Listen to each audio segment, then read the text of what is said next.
Hi guys, welcome back to our channel. So ఈ vlog వచ్చేసి Wednesday vlog. So ఆ రోజు ఫుల్ వ్లాగ్ తీసాను, చూసేయండి. ఎక్కడికి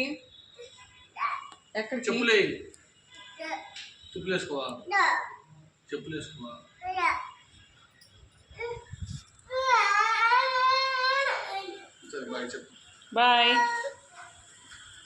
సో ఇంకా ఫ్రూటీన్ స్కూల్కి పంపించిన తర్వాత కూరగాయల మార్కెట్కి వెళ్దామని రెడీ అయ్యామన్నమాట. బాయ్. నేను వెనకాల కూర్చోనా. ఇంకా ఆ రోజు మా హస్బెండ్ లీవ్ తీసుకున్నారు కాబట్టి సో మామూలుగా ఇంటి దగ్గరే మార్కెట్ ఉండిద్ది, చిన్న మార్కెట్, అక్కడికైతే వెళ్తాము. సో కడప వచ్చినాక మళ్ళీ నేను ఫస్ట్ టైం రైతు బజార్కి అయితే వెళ్తున్నాను. ఎప్పుడు వెళ్ళలేదు, బయట నుంచి చూసా కానీ ఫస్ట్ టైం నేను వెళ్తున్నా అనమాట. మేము వెళ్ళేసరికి 10:30 అలా అయింది. సరే త్వరగా 11 కల్లా వచ్చేసి ఫ్రూటీకి క్యారియర్ పెడదాం అనుకుంటే ఎలాగో లేట్ అయిపోయింది. సో ఇంకా ఫ్రూటీకి 12:30 నుంచి 1:30 వరకు లంచ్ బ్రేక్ అనమాట. సో ఫ్రూటీకి ఇంటికి తీసుకొని వచ్చాక తినిద్దిలే, అప్పుడు నిదానంగా ఫుడ్ ప్రిపేర్ చేయొచ్చు అని ఇంకా కూరగాయలు అయితే ఇంకా నిదానంగా తీసుకొని రిటర్న్ వస్తూ షుగర్ కేన్ జ్యూస్ అయితే తీసుకొని జాక్ ఫ్రూట్ సీడ్స్ అయితే తీసుకున్నాము. రీసెంట్ టైమ్స్లో నా ఫేవరెట్ అయిపోయింది ఈ జాక్ ఫ్రూట్ సీడ్స్. ఇంటికి వచ్చాక ఇంకా ఫ్రూటీ కోసం కొంచెం రైస్ వండాను. టైం అయిపోతుందని ఇంకా ఈ కూరగాయలు సర్దాలి. ఈలోపు రుద్రాన్ని ఏం చేస్తున్నాడా అని చూస్తే తాళం తీసుకొని వచ్చి సౌండ్ బాక్స్లో వేస్తున్నాడు అనమాట. చేసిందంతా చేసి మళ్ళీ వీడి యాక్షన్లు చూడండి ఎలా ఉంటాయో. చాలా ఇన్నోసెంట్ లాగా బిహేవ్ చేస్తాడు.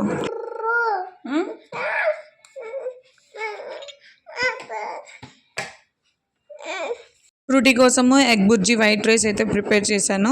ఫ్రూటీకి ఎగ్ బుర్జీ, బెండకాయ ఫ్రై, ఆలూ ఫ్రై అంటే చాలా ఇష్టం అనమాట.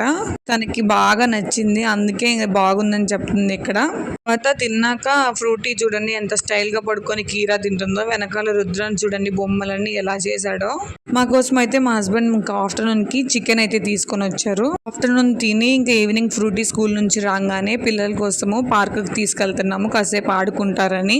నార్మల్ గా ఎప్పుడైనా పార్క్ వెళ్ళేటప్పుడు నేను 6:37 అలా తీసుకొని వెళ్తా. సో ఈ రోజు ఏంటంటే 5కి తీసుకెళ్తున్నా, ఎందుకంటే పిల్లలకి ఫ్లూ వ్యాక్సిన్ అయితే వేయించాలి. సో అందుకని కొంచెం త్వరగా ఆడుకున్నాక హాస్పిటల్కి వెళ్తే మళ్ళీ అక్కడ లేట్ అవుతుంది కదా. సో అందుకని త్వరగా తీసుకుని వెళ్ళాను. ఇంకెప్పుడైనా సరే రాజీవ్ పార్కే నాకైతే చాలా పిల్లలు ఆడుకోవడానికి వీలుగా ఉండిద్దని అనిపిస్తుంది.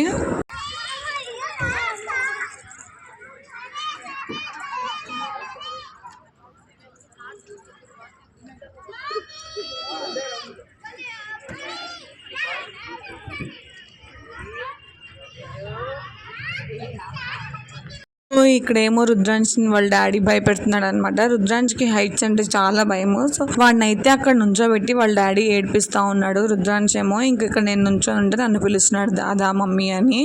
ఇంకా ఫ్రూటీ ఏమో ఆ పిల్ల వెనకాల ఉన్న పాపతో ఎవరో పెట్టుకుందనమాట. నేను వ్యాక్సిన్ వేయించుకోవడానికి వెళ్తున్నా, మా మమ్మీ వాళ్ళు నేను ఎక్కువ ప్యాకెట్స్ తింటున్నారని నాకు ఇంజెక్షన్ వేయిస్తున్నారు అని చెప్తుంది. మేము ఎంతసేపు పిలుస్తున్నా అస్సలు పలకడం లేదనమాట. సో అందుకనే ఒక చిన్న ప్రాంక్, మేము కనిపించకుండా పక్కకు వెళ్ళిపోయామన్నమాట.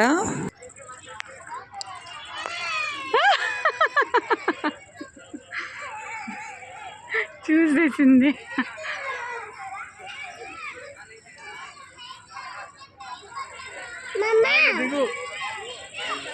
ఇంకా కడపలో చిన్నపిల్లల హాస్పిటల్ ఏదైనా ద బెస్ట్ ఉందని అనిపిస్తే నాకైతే స్పెషల్గా హేమంత్ చిల్డ్రన్ హాస్పిటలే బాగా నచ్చుతుంది. ఎందుకంటే చాలా పేషెంట్స్గా ఉంటారు అక్కడ నర్సులు కానీ సార్ కానీ. సో ఇంకా వెళ్ళగానే హైట్ వెయిట్ రెండు చెక్ చేసేసి పిల్లలిద్దరికి వ్యాక్సిన్ వేయించుకొని ఇంకా ఇంటికి రిటర్న్ అవుదాం అనుకున్నాము. సో ఈలోపే పిల్లలు ఏడుస్తున్నారు కదా అని చెప్పేసి దగ్గరలో ఉన్న మోర్కి అయితే వెళ్ళామన్నమాట. ఇంకా వాడు హాస్పిటల్లో ఉన్న కాసేపే వీళ్ళిద్దరు ఏడ్చారు. ఇంకా మోర్కి వచ్చి రాగానే వాళ్ళు మనుషులకి చిక్కకుండా మోర్ అంతా ఒక చుట్టేశారనమాట. సో ఇది వచ్చేసి వెనస్డే వ్లాగ్. వీడియో నచ్చినట్టయితే తప్పకుండా లైక్, షేర్, కమెంట్ చేయడం మాత్రం అస్సలు మర్చిపోవద్దు. Thank you for watching. Bye bye.